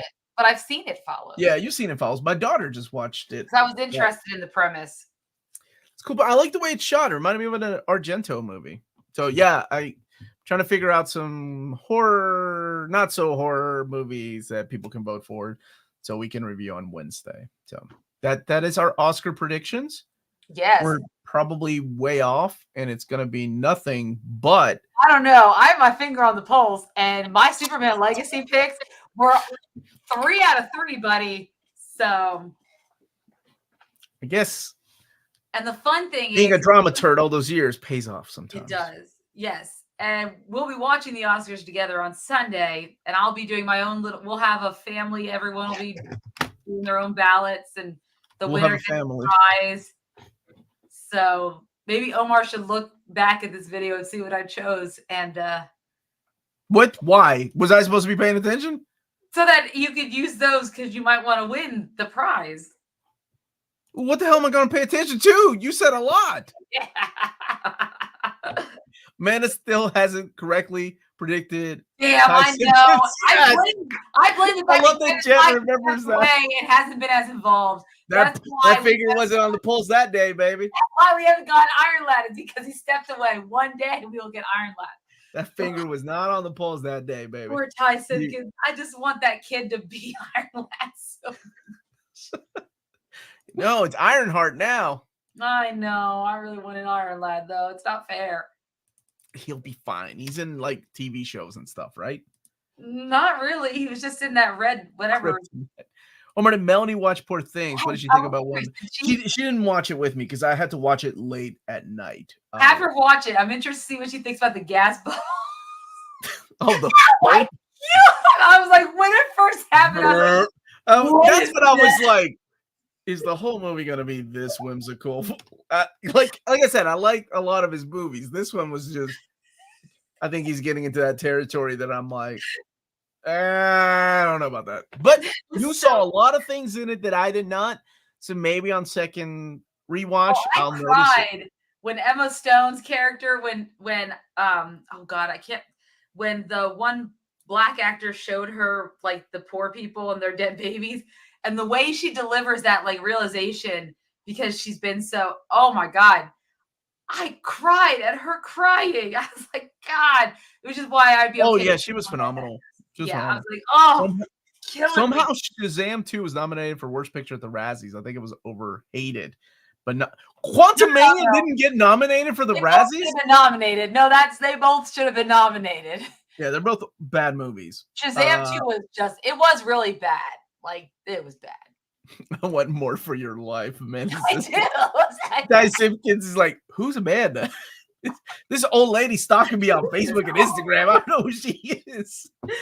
She got a nose ring now. She thinks she's 20 years younger. You haven't predicted who will get bitch slapped yet, Amanda. I hope no one's getting bitch slapped, but if I had to go with bitch slapped, let's make it about the ladies this year. So I'm gonna think it's gonna be Margot Robbie because she got snubbed and she's gonna bitch slap No, it's Emma. gonna be Greta It's gonna be Gerwig Emma Stone. bitch slapping Justine Triet if she wins because she wasn't nominated as the women. Or the two Jacquelines. Whoever the Jacqueline is that wins, go up there and smack them. I like that. I don't know what either lady looks like. Yes, Jared Carmichael. That's that actor. Cause I've seen him so much. Who? Jared Carmichael. He was the actor. Oh, the guy that was in Poor Things. Yeah, he's been in a lot of stuff that I've seen. Got it. Okay. Everybody have fun today? Everyone have a good time. Y'all got a good time. Excited. Maybe we might do a stream on Discord if we're feeling up to it. And on Oscar night, I'll just put up the Discord and people can watch it. Can watch with us. We can watch with our friends. Oh, that would be fun. Yeah, I really like a lot of these folks.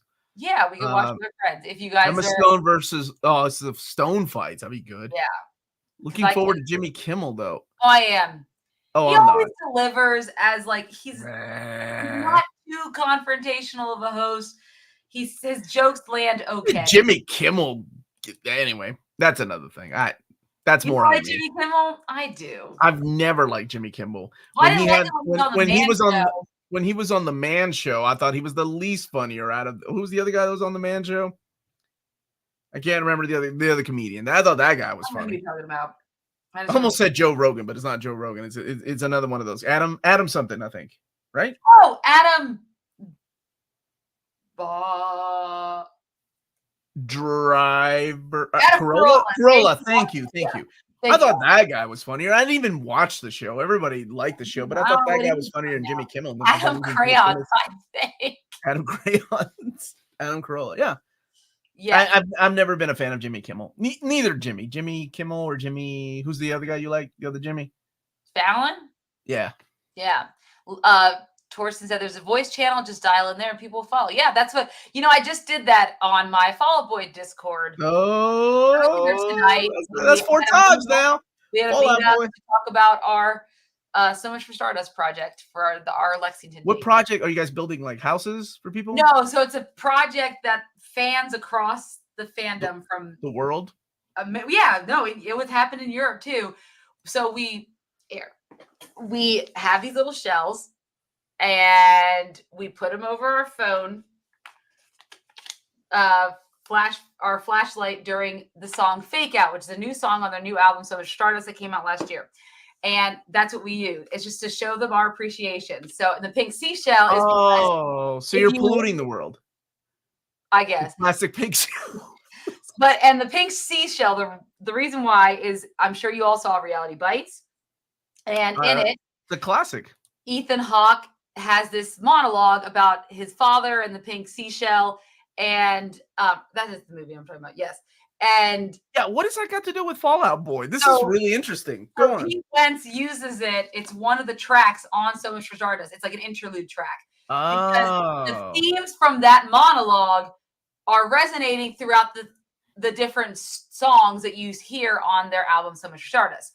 About this idea of like there's this nihilistic version of like what is out there, like we have to enjoy the little things because there is nothing more to life and all that stuff. And we don't make you buy shells. Go ahead, Amanda. Go ahead, Amanda. Anyways, so I don't know why I need to tell you all about the Fall Out Boy. We lost half the audience. Yes. William, do you like Fall Out Boy? That doesn't surprise me. And they will be. Oh, that's so exciting. Dude, you get to see them like 5 times a year. What are you talking about? All of their shows. They're in Austin tonight, Austin, Texas. What is happening to this I'll show? Be watching someone live stream that show. So even though it's the same show, I'm still gonna. I think I almost rather talk about Ty Simpkins than Fall Out Boy. Can we go back to that guy? No, we do not, James. Do not bring that into the world. Oh yeah, Fall Out Boy is that group I caught on the Classic Rock Station. Classic Rock Station. It's okay. They know we all know they're an older band that's been around forever. No, please don't make me feel that old. I still think those guys are still on young. Classic Rock too. William's like, I like Fall Out Boy. Dude, does William like Fall Out Boy? Yeah, you're dead to me. You're dead to me. Oh, he has eye rolls. I mean, if I'm ignoring those eye rolls. If someone wanted to take me, I'd be more than happy to go. They play in the nursing homes. No, Why, man? They're gonna be driving people to an early grave. you guys don't even understand the amount of their fans who are like underage. Y'all want to make Amanda mad on I feel Women's History so Day? old in the Fall Out Boy fandom. There's so many like 16-year-olds and 8. I'm like, how are you guys? These guys are my age. They have 16-year-old kids that are watching Martin Scorsese movies, and they're like, "That guy's awesome." Your age, like, and they love them. Because there's always going to be a fandom for things that are older than you are, right? I mean, look at the music that you listened to when you were younger, right? Bon Jovi, yeah. Okay, well, thank you for making me feel old, you jerk. Guns N' Roses. I mean, that was okay. Keep going. You're not doing a good job of making me feel old enough. I don't have anything against Fall Out Boy, even if I don't listen to them. Thank you. I don't like Fall Out Boy. I like good bands like. Nickelback's making a comeback, though. Stop. What is going on? The younger generation started to appreciate Nickelback. All of us. Okay, then something's wrong with the younger generation. We put Nickelback in a freaking box and dropped it to the bottom of the ocean. Good new music is coming out. Now they all are gravitating towards our music. That's what's going on. That's what's happening. All the crap that people were listening to that was regarded as bad music? Yes. Yes. Ooh, okay, Torsten. Save Rock and Roll's that was their comeback, their post hiatus, first one. That's a good jam. Has Elton John and Courtney Love on it. I don't know why everyone's bagging off Fall Out Boy. They get some really cool people to come and be on there. Well, yeah, money always talks, man. Lil Wayne, Jay-Z was on their album before. Michael Jackson, Kanye West did a remix. Prince. Okay, never mind. It was not talking about Kanye West. Nope. That was like 2007 Kanye West. It was different. What is a Nickelback? Nickelback is what nobody wants to claim. Canadians don't want to claim them. Americans don't claim them. They were a band that they probably got popular because of the Spider-Man soundtrack, yes. right? Have you heard of Hero? That horrible song Hero. Hero could save us. I'm not gonna stand. Actually, Amanda sounds better, believe it or not, than Nickelback. I love that song, whatever. Dude, no, stop. Best superhero song, Hero. No, William, just when I didn't think you could say stupider things, you come out with something that dumb. Yeah, no, please stop talking. Go and pray. Go and pray right now. Song with Josie Scott from I can't remember what band he's from, but it was a great What about quarterback? What are you doing to Torsten? Torsten's over there singing. They're like Creed or wherever they're actually. If Nickelback, Creed, Limp Bizkit, and Corey Feldman got together, that would be the type of tour that Amanda would go see. That's not true at all. And I love Corey Feldman's movies. And I'll leave it at that. Okay. But here's the thing. If you enjoy those bands, more power to you. There's bands I like that nobody else listens to. I get it. It's all good. I'm trying to get her to sing. I'm trying to get her to sing. Oh, yes. I know. Duncan on my music days. Oh, dude, I saw 3 Doors Down in concert. I saw 3 Doors Down in concert. Kiss from a Rose is the true best superhero song. Dude, remember like you, Maddie, and me driving to Chicago? I was about to throw both of you out the damn car because both of y'all were singing that song so loud. We did. That was funny. Okay, I don't know. You talking about Thou Shalt Not, that song, like the cover to that song, he goes so hard. Define hard, Colt. He goes hard in the paint. Webhead is a Limp Bizkit fan. I'm losing so much respect for people right now. There you go, Amanda. Sing that part. Do it, baby. Do it. Rat-a-tat-tat, rat-a-tat-tat-tat. Hey, love is a winning. Oh, God. Put my man Kid Rock on that tour as well. Kid Rock's going to be touring with Dr. Phil. They're busy touring together. If Fall Out Boy did music for one of the Oscar pictures, which one would it be? Maestro. Final answer for me. It's the one I don't want to watch again. It's the one I don't want to watch again. Oh, what could they do? Which one? Not Barbie. That just doesn't really suit them. Damn, I could see them doing one for like the Holdovers. It'd be quirky. I like that movie and I want to watch it again. That or like, I don't know, Past Lives was about romance. I don't know. Yeah, One day I will see Patrick Stump as a best original score nominee. I will see him. He's getting there. He will be nominated for, because he's been getting into scoring, and he scored like a film, like an independent film. Oh, you're using your serious voice right now. Go on. Yeah, I forget what it's called. Something about love, blue love. Something, I don't know. Anyways, it was really pretty, and but right now he scores a lot of like animated. Yeah, I know there were some things that you watched that you shouldn't have never watched, but you watched because he scored Amazing Spidey and Friends from Disney Junior. He scores that and did the songs. And then the new Batman on Amazon Prime, the animated Batman where Robin, it's like the Christmas one.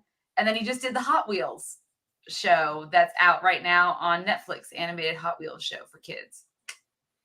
I bet you all were not expecting to learn any of the things that we've been saying today. How many more days? 21 days until I get to go to my first Fall Out Boy concert. That's going to be such an interesting one because you're taking my brother.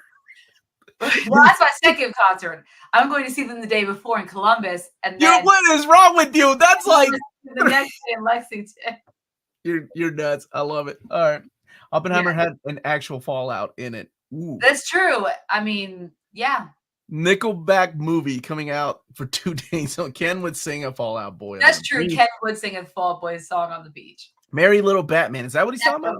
Yeah. Okay. It was really cute. When Robin Williams sang the South Park song? Yes. Blame Canada at the Oscars. I do remember that. I forgot about that. Yeah. What are your favorite non-Oscar nominated movies of the year? That's easy. I know for Amanda, and correct me if I'm wrong, Amanda, but it just based on all the scores we've given to movies this year, it would be your top 3 would be The Flash, Quantumania, and Aquaman 2. Oh yeah, 100%. All of those. And that's it, everybody. Thank you so much for joining us. No!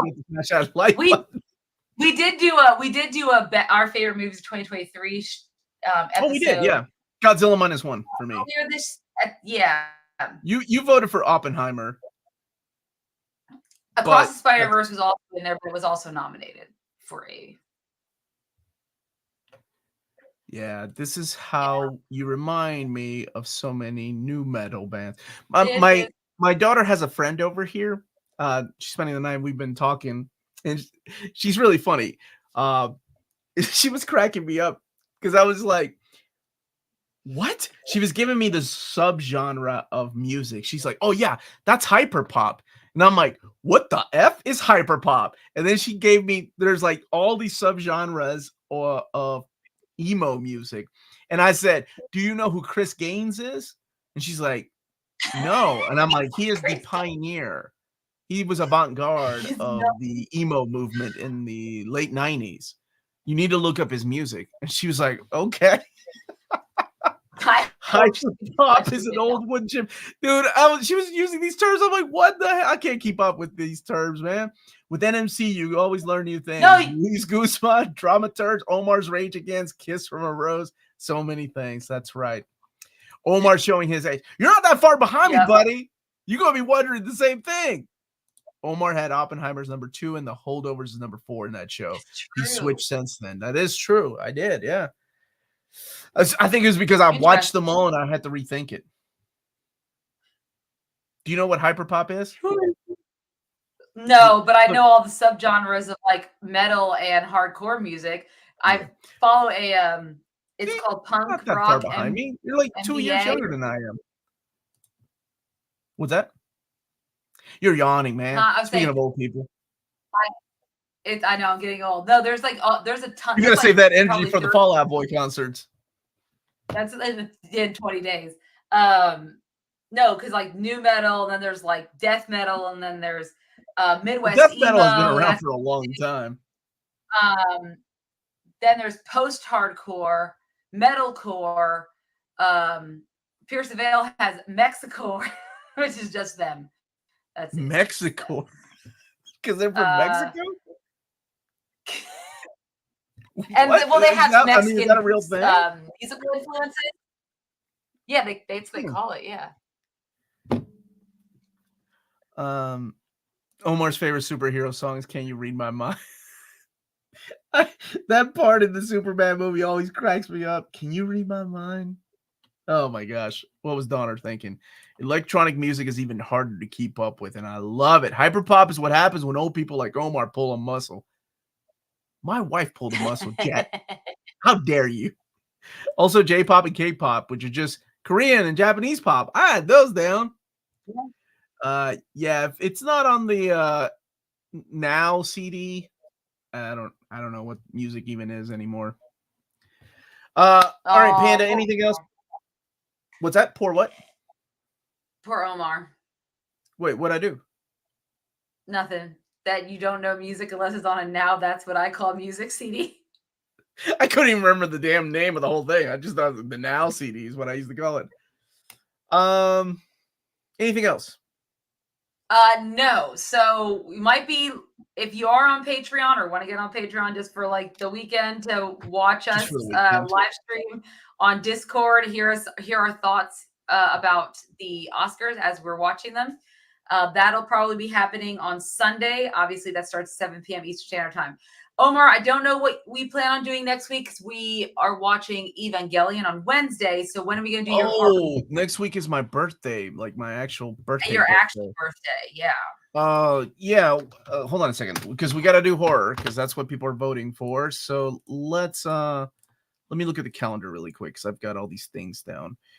No, Evangelion is the 20th. Oh, good. Okay, so never mind. We're fine. So we're good. We're good on the 13th. So we'll be back on the 13th for whatever horror movie you guys pick for me. And then if you're open to the 22nd, I can do a show on the 22nd, and that's Friday. Yes. Yeah. We love you all, and we want to let you all vote. And yep. Yes. Watch here Omar rage against the Oscars. Pi Day. It's my birthday, March 14th. Talk to me for the horror movies. I'll think about that. House 2 is funny. I'll throw Amanda a bone. I'll throw her some easy ones. But I want, let you all decide. I'll put 5 choices up there. Some that are kind of, is that really horror? And then some that are like, whoa, she ain't ever going to sleep again. All right. Amanda, talk to me, not the movie. Okay. Sign us out.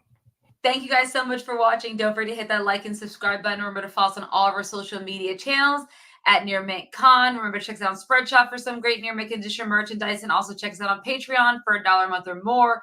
You can support us here in what we do. Maybe watch us live on Discord sometimes and get some other cool perks along the way. And last but not least, if it's classy and cool, it must be Near Mint.